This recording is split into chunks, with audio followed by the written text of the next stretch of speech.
With your Mama Bear Publishing, what is your mission, or what do you want to create? So we want to create a lifelong love of learning, of reading and learning. But reading is so important for kids from the beginning. People think, oh, my kid's 2 months old, read to them, and it's so important for their cognitive development, their critical thinking, imagination, creativity, empathy. They learn so much through reading, vocabulary, how to put sentences together. I think that's one of the reasons my daughter's learning how to read so quickly is because we read to her from infancy. And so reading is just really, really important. But nowadays, with so much screens everywhere, and there's, here, just watch this, I need to do this, which totally get, mom life, parent life. Sometimes you just need to watch a show. But we really, really want to have kids want to read a book and read another book and another book and another book. And we want parents, sometimes as a parent, you're like, I'm just tired. I don't necessarily want to read another book. And so we wanted to create fun books that kids love and that parents were like, you know what? I don't mind reading that book. It's not too long, not too short. It's not boring, not too many words. We can read another one of those.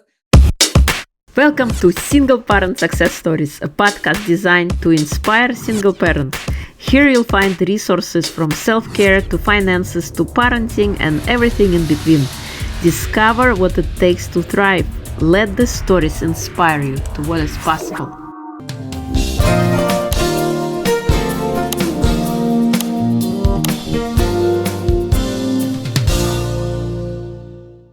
Hello and welcome to Single Parent Success Stories. Today we have a special guest joining us from Austin, Texas, Ashley Wall. She is a native who loves reading with her two young children, drawing on inspiration from her children's big imaginations.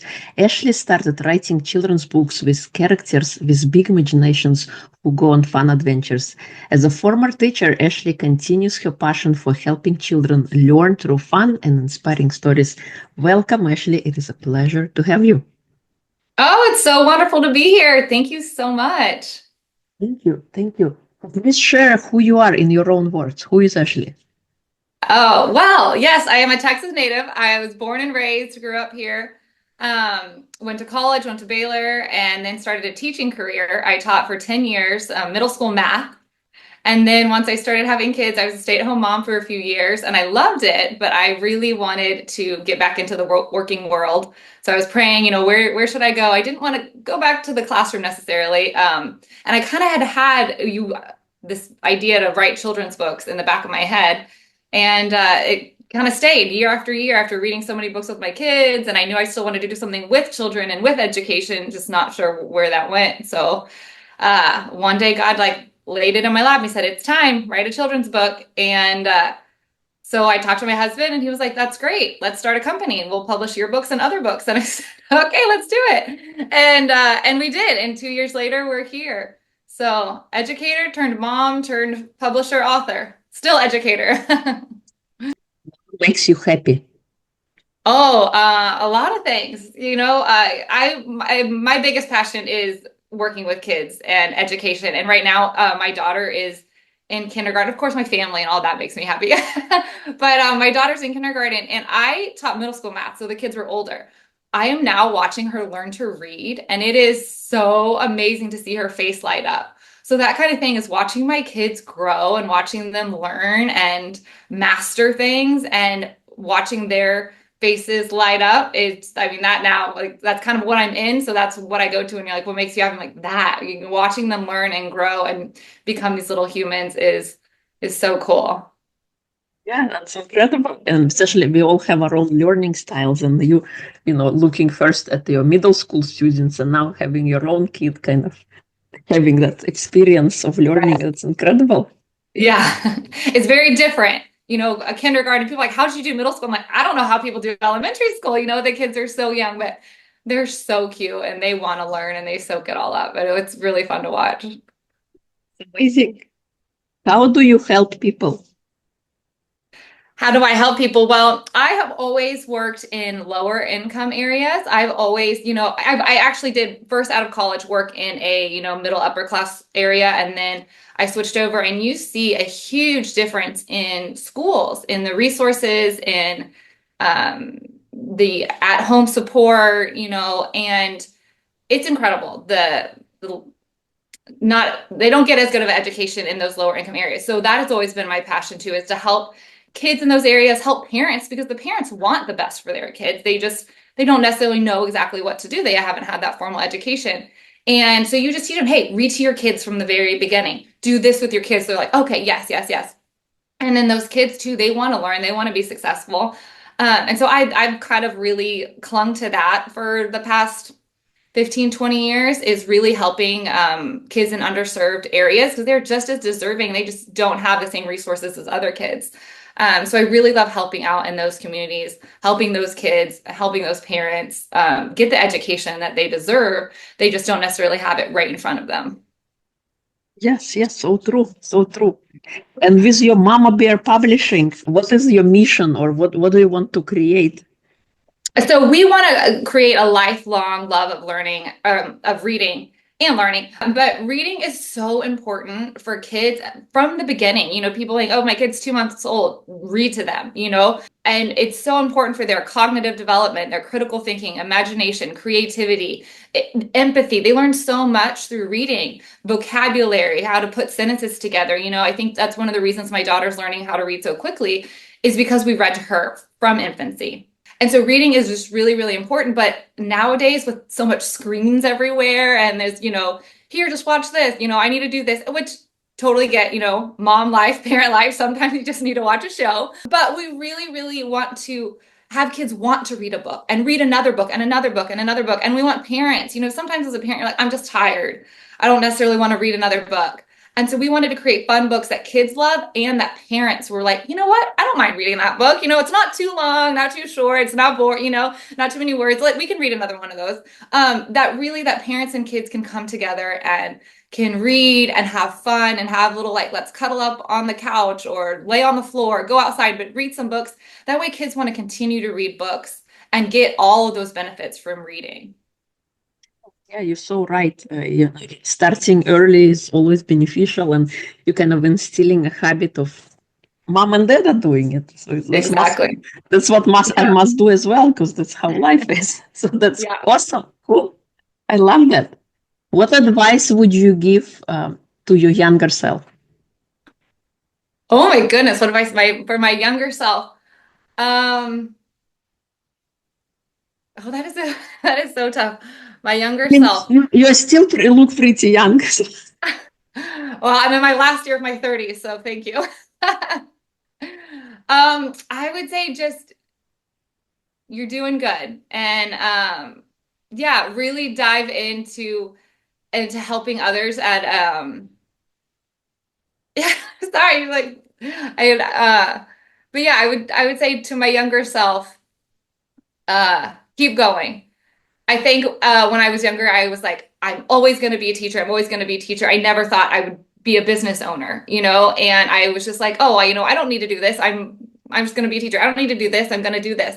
And I would say open up your horizons a bit, open up your eyes a bit, because teaching was one of the most magical and amazing things that I did. And I always will have that teaching in my background and in my heart and in my mind, as I, am still teaching through the company.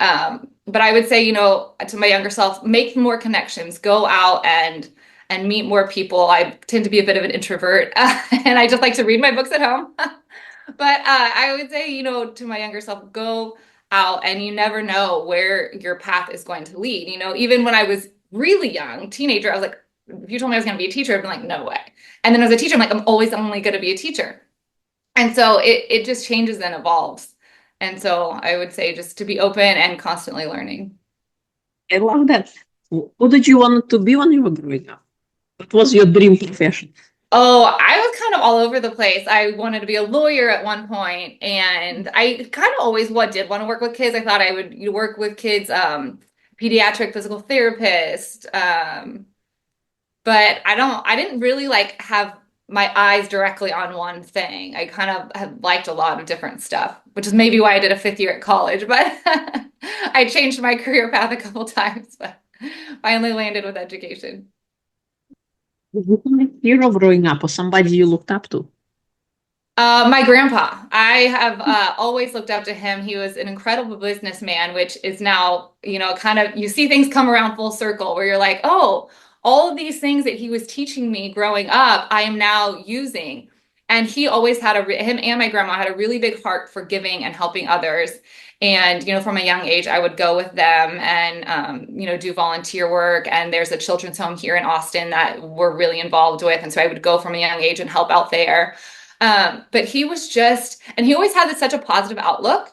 Even right now, he's almost 90 years old and he's struggling to walk, but he's like, it is what it is. And he still has this positive, happy attitude about it. And so I just really always admired him, his drive, he's always had a really high standard for doing the right thing and doing right by all people. And then he's, been really strong and working hard in business. And so all of those things, I just always looked up to him. Awesome. Awesome. What qualities of his do you want to emulate for yourself? A lot of the things I just said, I was just talking to my husband the other day about how it's so much of a mindset, especially I think about with young kids, it's hard, they don't always sleep through the night. They don't always want to listen. They don't always want to do all the things that we tell them, but it's about a mindset. And so I've really trained my mind into being like, you know what, I'm really grateful that not that I get woken up to 2 a.m., but that I have a reason that, I have a child here that I can wake up and tuck back in bed, just maybe not every single night, but, so I really want to take that mindset and keep it, even through the ups and downs of parenting, of business, of life, of, just keep that positive mindset and always find a way to grow through it. And then just always have that mindset of doing right by all. Sometimes it's easy to just be like, oh, I'm just going to not worry about this, or I'm going to just do it maybe not 100%. And my grandpa was always like, you got to do it right. Do right by all people. Do the right thing. And then you have that clear mind. So you're like, I don't have to worry so much because I know I'm doing the right thing. So those are some of the qualities I would like to take and keep with me. I love it. Thank you. What is your superpower if you had to pick one? My superpower, I would say I tend to see the world through rose-colored glasses. I am just super optimistic and positive. When we started the publishing company, I was like, boom, we're getting a Netflix series, bestsellers, we're all Target, we're everything.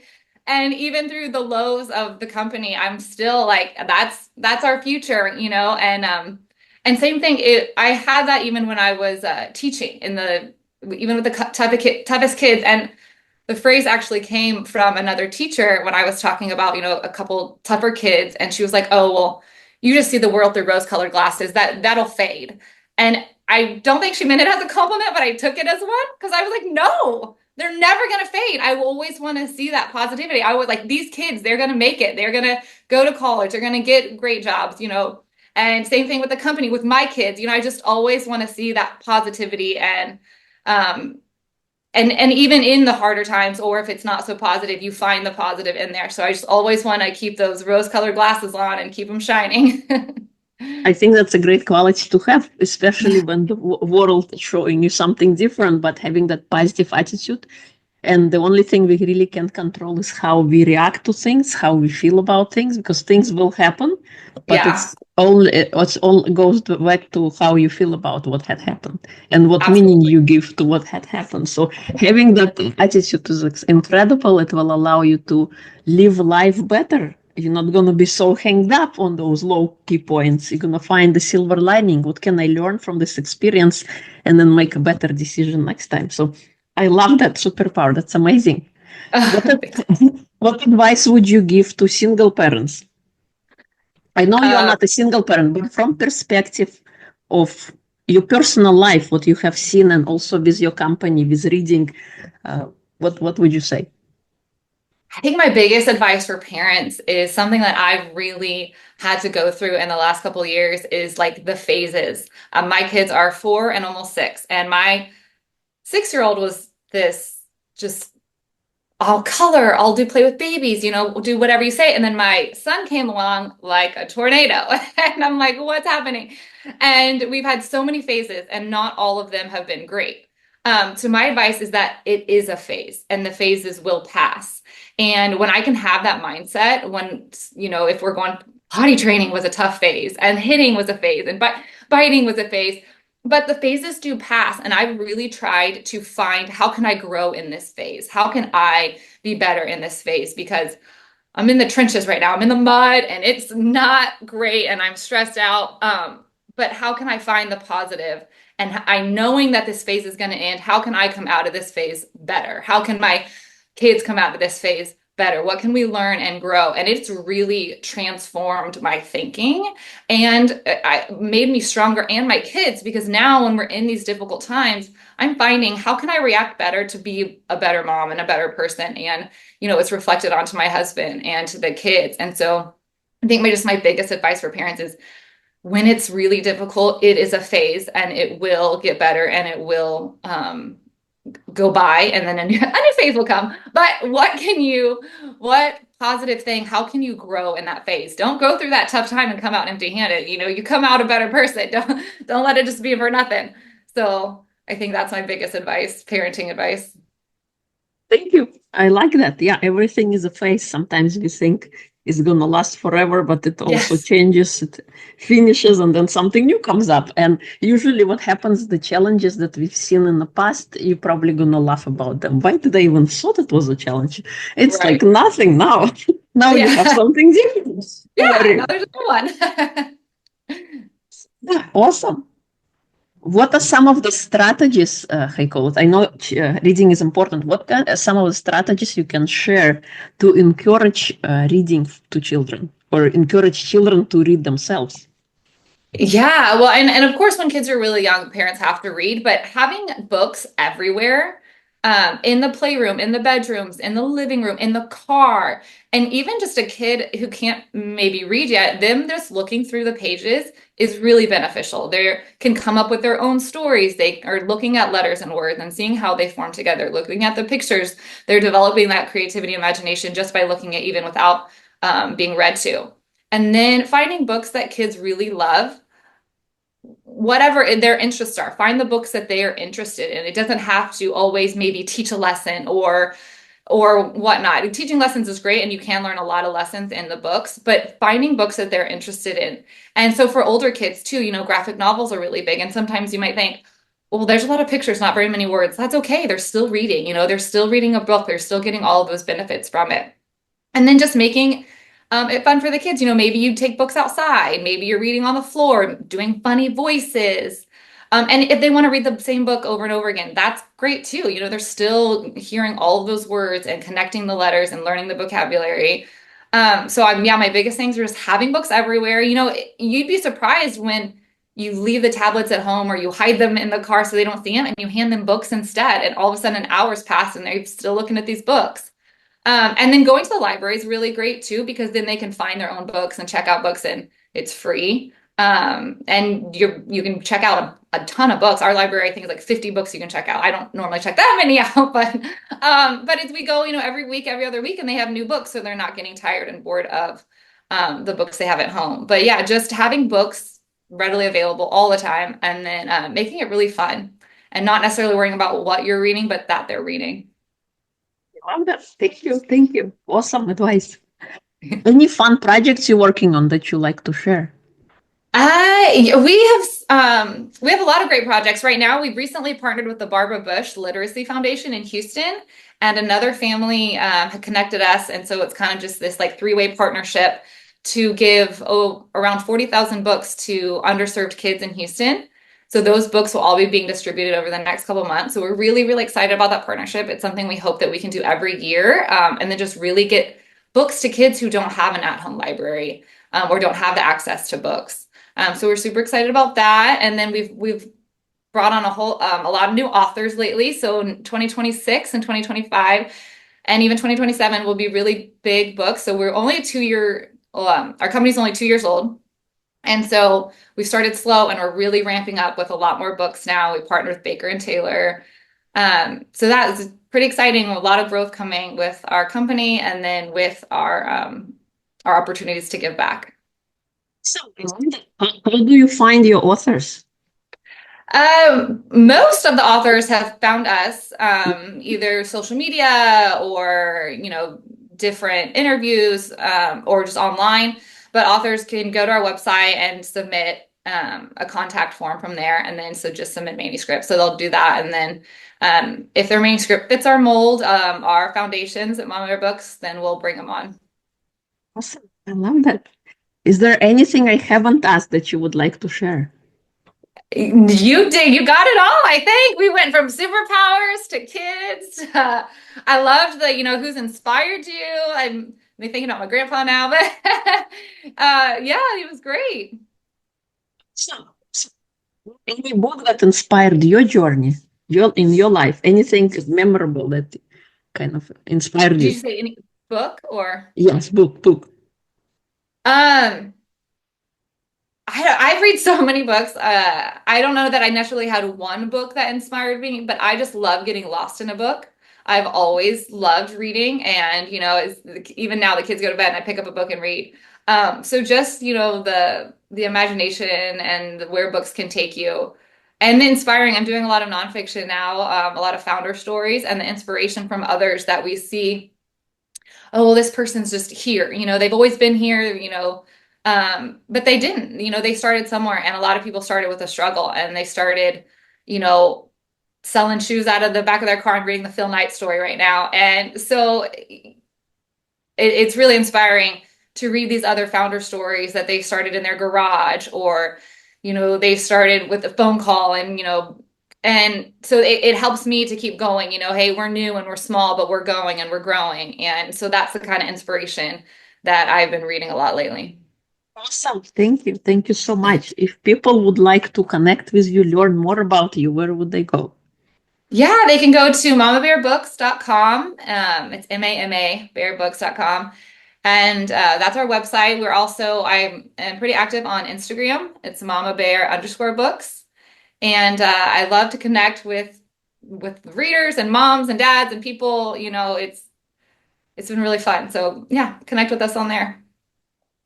Thank you so much for coming, and thank you for the work you are doing. I love that idea, and to bring more reading to children and encourage them to expand their imagination, because whenever we watch a movie, it's already somebody else's idea of how it is.